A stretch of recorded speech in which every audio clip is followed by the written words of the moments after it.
بسم اللہ الرحمن الرحیم۔ شروع کرتا ہوں اللہ کے پاک نام سے جو بہت بڑا مہربان نہایت رحم والا ہے۔ دوستوں، بہن بھائیوں، بزرگوں، السلام علیکم ورحمۃ اللہ وبرکاتہ۔ ہم اپنے اس سیریل معراج کی کہانیوں میں ہم آپ کو فتح مکہ کا ہی حصہ نمبر 12 کو آج بیان کر رہے ہیں۔ دوستو، بہنوں، بھائیوں، بزرگوں، ابو سفیان نے قریش کے ان سرداروں کے ساتھ میٹنگ کی جنہوں نے اس سے سفر مدینہ کے نتائج کے متعلق ایک جامع تقریر کرنے کا مطالبہ کیا تھا۔ اس نے سرعت کے ساتھ جلدی میں اپنی ناکام کوششوں کی تمام مراحل کو بالتفصیل بیان کیا۔ موسیٰ بن عقبہ نے کہا کہ ابو سفیان مکہ میں آیا تو قریش نے اسے کہا، تیرے پیچھے کیا ہے؟ کیا تو محمد صلی اللہ علیہ وسلم سے کوئی تحریر یا عہد لایا ہے؟ ابو سفیان نے جواب دیا کہ خدا کی قسم کچھ نہیں لایا۔ انہوں نے میری بات ماننے سے انکار کر دیا۔ پھر میں نے ان کے اصحاب کا پیچھا کیا تو میں نے کسی بادشاہ کی قوم کو بھی ان سے زیادہ فرما بردار نہیں پایا۔ ہاں، حضرت علی کرم اللہ وجہہ نے مجھے کہا تھا کہ تو لوگوں کو پناہ دینے کا التماس کر اور اپنی قوم کی پناہ کا التماس نہ کر، اور تو خود قریش کا بڑا سردار ہے اور ان سب سے اس امر کا زیادہ حقدار ہے کہ تیرے پناہ دینے کے عہد کو نہ توڑا جائے۔ تو میں پناہ دینے کے لیے کھڑا ہو گیا۔ پھر میں نے محمد صلی اللہ علیہ وسلم کے پاس جا کر انہیں بتایا کہ میں نے لوگوں کے درمیان پناہ دے رکھی دی ہے، اور میں نے یہ بھی کہا کہ میرا خیال ہے کہ آپ میرے عہد کو نہیں توڑیں گے۔ تو رسول پاک صلی اللہ علیہ وسلم نے جواب دیا، اے ابو حنظلہ، کیا تو یہ بات کہتا ہے؟ تو قریش نے ابو سفیان سے کہا کہ تو بغیر رضامندی کے راضی ہو گیا تھا اور ہمارے پاس وہ بات لے کر آیا جو نہ تجھے کوئی فائدہ دے سکتی ہے اور نہ ہمیں۔ اللہ کی قسم، حضرت علی کرم اللہ وجہ نے تجھ سے مذاق کیا۔ تیرا پناہ دینا جائز نہیں اور تیری پناہ کو توڑ دینا ان پر بہت آسان ہے۔ تو ابو سفیان نے کہا کہ خدا کی قسم، اس کے سوا مجھے وہاں سے کچھ نہیں ملا۔ اس طرح ابو سفیان مدینہ سے غمزدہ ہو کر واپس آ گیا، اور تم بھی کہتے ہو کہ جس مقصد کے لیے قریش نے اسے بھیجا تھا اس میں اسے کچھ بھی کامیابی نہیں حاصل ہوئی۔ اور جب ابو سفیان کو مدینہ میں سرداران مکہ کے مطلب کی بات یعنی تجدید صلح حدیبیہ کے متعلق کوئی کامیابی نہ ہوئی اور نہ وہ کوئی ایسی معلومات حاصل کر سکا جن سے وثوق اور سرعت سے پتہ چلتا کہ آپ نے مکہ میں مشرکین سے جنگ کرنے کا فیصلہ کر لیا ہے، بلکہ رسول پاک صلی اللہ علیہ وسلم نے عمدن قریش کو بے خبر رکھا، اور جب ابو سفیان آپ کے پاس تجدید صلح کا مطالبہ کرتا ہوا آیا تھا تو آپ نے اسے یہ کہہ کر قریش کو حیرت میں ڈال دیا کہ ہم حدیبیہ کے روز کی جانے والی صلح اور مدت پر قائم ہیں۔ اسی طرح اس دور میں حضور پاک صلی اللہ علیہ وسلم کے دور میں جو یہ جنگ ہوئی تھی تو اس کے کئی وجوہات تھے، جیسے رسول پاک صلی اللہ علیہ وسلم کا مکہ پر حملہ کرنے کا فیصلہ کرنا، حملے سے قبل رسول پاک صلی اللہ علیہ وسلم کا خاص اصحاب اور جنگی بورڈ کے ارکان سے مشورہ طلب کرنا، حملے کے فیصلہ کے بعد اس منصوبہ کو خفیہ رکھنا، جنگ کے لیے شہری اور دیہاتی مسلمانوں کو جمع کرنا، کبار صحابہ میں سے ایک کا غداری کر کے قریش کو انتباہ کرنے کی کوشش کرنا، اور اس کے بعد توبہ کرنا، فوج کو مدینہ سے حرکت کرنا اور پتہ نہ چلنا کہ وہ کہاں جانا چاہتی ہے، مدینہ سے 10,000 جان بازوں کا چلنا، قدیت میں فوج کی تیاری، جھنڈوں کی تقسیم اور عمرہ کا تعین، اغفا کے منصوبہ میں مکمل کامیابی ہونا۔ حضرت نبی کریم صلی اللہ علیہ وسلم مکہ کے دروازے پر قریش کے جنگ کے لیے جوش میں آنا اور بیٹھ جانا۔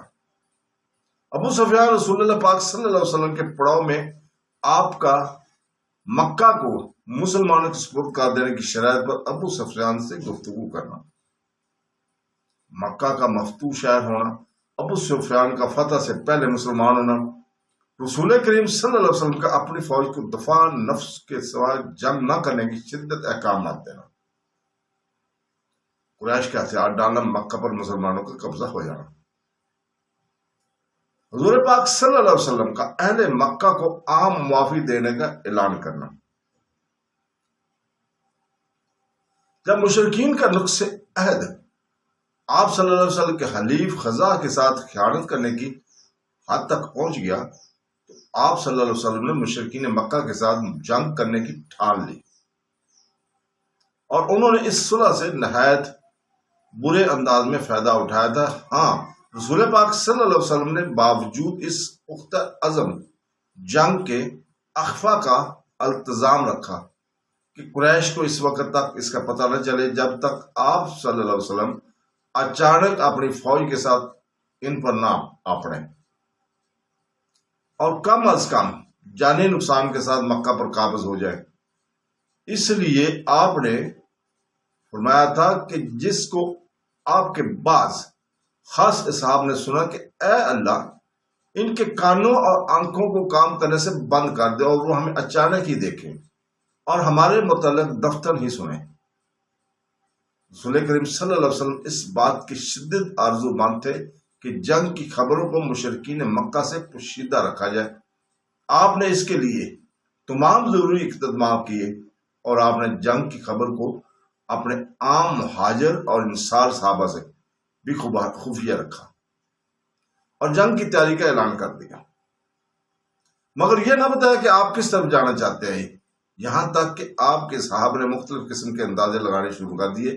ان میں سے بعض نے خیال کیا جب انہوں نے آپ کو اسلامی فوجوں کو جمع کرتے دیکھا کہ آپ رومیوں سے جنگ کرنا چاہتے، اور بعض نے یہ خیال کیا کہ آپ نجد سے جنگ کرنا چاہتے ہیں، باوجود اس کے کہ رسول کریم صلی اللہ علیہ وسلم نے اپنے صحاب کو اپنا نقطہ نظر سے آگاہ نہیں کیا تھا۔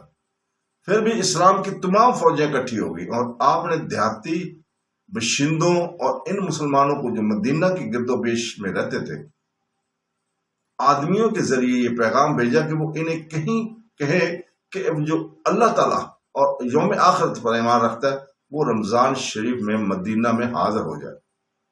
دیہاتیوں نے رسول پاک صلی اللہ علیہ وسلم کی بات کو قبول کیا اور قبائل عرب سے غفار، مزنیہ، اشجع، جہینہ اور اسلم مدینہ میں آ گئے۔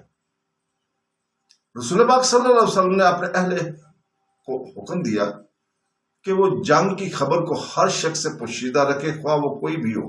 مورخین یہاں کہتے ہیں کہ حضرت نبی کریم صلی اللہ علیہ وسلم نے حضرت عائشہ رضی اللہ عنہا کو حکم دیا کہ وہ آپ کا سامان تیار کرے، مگر اس بات کو مخفی رکھے۔ حضرت ابو بکر صدیق رضی اللہ تعالیٰ عنہ اپنی بیٹی حضرت عائشہ کے پاس آئے۔ اس وقت وہ رسول پاک صلی اللہ علیہ وسلم کے لیے گندم، ستو، آٹا اور کھجوریں تیار کر رہی تھی۔ حضرت ابو بکر صدیق رضی اللہ تعالیٰ نے فرمایا، عائشہ رضی اللہ تعالیٰ عنہ، کیا رسول کریم صلی اللہ علیہ وسلم نے جنگ کا ارادہ کر دیا؟ حضرت عائشہ رضی اللہ تعالیٰ نے جواب دیا، مجھے کچھ پتہ نہیں۔ حضرت ابو بکر صدیق رضی اللہ تعالیٰ نے فرمایا، اگر رسول پاک صلی اللہ علیہ وسلم نے سفر کا ارادہ کر لیا ہو تو ہمیں بتا دے، ہم بھی تیاری کر لیں۔ حضرت عائشہ رضی اللہ تعالیٰ نے جواب دیا، مجھے کچھ پتہ نہیں۔ پھر حضرت ابو بکر صدیق نے پوچھا، کیا آپ بنی اصغر یعنی رومیوں سے جنگ کرنا چاہتے ہیں؟ تو حضرت عائشہ رضی اللہ تعالیٰ عنہ خاموش رہی۔ پھر حضرت ابو بکر صدیق رضی اللہ تعالیٰ عنہ نے پوچھا، شاید آپ اہل نجد سے جنگ کرنا چاہتے ہیں؟ اس پر بھی حضرت عائشہ نے خاموشی اختیار کی۔ پھر حضرت ابو بکر صدیق رضی اللہ تعالیٰ عنہ نے کہا، شاید آپ قریش سے جنگ کرنا چاہتے ہیں۔ تو اس پر بھی حضرت عائشہ رضی اللہ تعالیٰ خاموش ہی رہیں اور آپ پر یہ باتیں گراں گزری، یہاں تک کہ رسول پاک صلی اللہ علیہ وسلم گھر میں داخل ہوئے حضرت ابو بکر صدیق رضی اللہ تعالیٰ عنہ نے آپ صلی اللہ علیہ وسلم سے پوچھا، یا رسول اللہ، آپ صلی اللہ علیہ وسلم نے سفر کا ارادہ کیا ہے؟ آپ نے جواب دیا ہاں۔ حضرت ابو بکر صدیق نے کہا کیا میں بھی تیاری کروں؟ فرمایا ہاں۔ حضرت ابو بکر صدیق رضی اللہ تعالیٰ عنہ نے دریافت کیا، یا رسول اللہ، آپ کہاں جانا چاہتے ہیں؟ فرمایا قریش کے پاس۔ اے ابو بکر، اس بات کو پوشیدہ رکھنا۔ حضرت ابو بکر صدیق نے کہا کیا ہمارے اور ان کے درمیان مدت مقرر رہی؟ فرمایا انہوں نے خیانت اور عہد شکنی کی ہے اور میں ان سے جنگ کرنے والا ہوں۔ نیز آپ صلی اللہ علیہ وسلم نے حضرت ابو بکر صدیق سے فرمایا جو باتیں میں نے آپ سے کی ہے انہیں افشا نہیں کرنا، جبکہ بعض نے یہ گمان کیا ہے کہ آپ صلی اللہ علیہ وسلم شامیوں سے جنگ کرنا چاہتے ہیں، بعض نے شکیف سے، اور بعض نے خیال کیا کہ آپ حوازن سے جنگ کرنا چاہتے ہیں۔ تو دوستو یہیں پہ رکتے ہیں اور انشاءاللہ اگلی قسط میں ہم اس سے آگے بیان کریں گے۔ اس وقت تک کے لیے اجازت چاہتے ہیں آپ سے۔ اللہ حافظ۔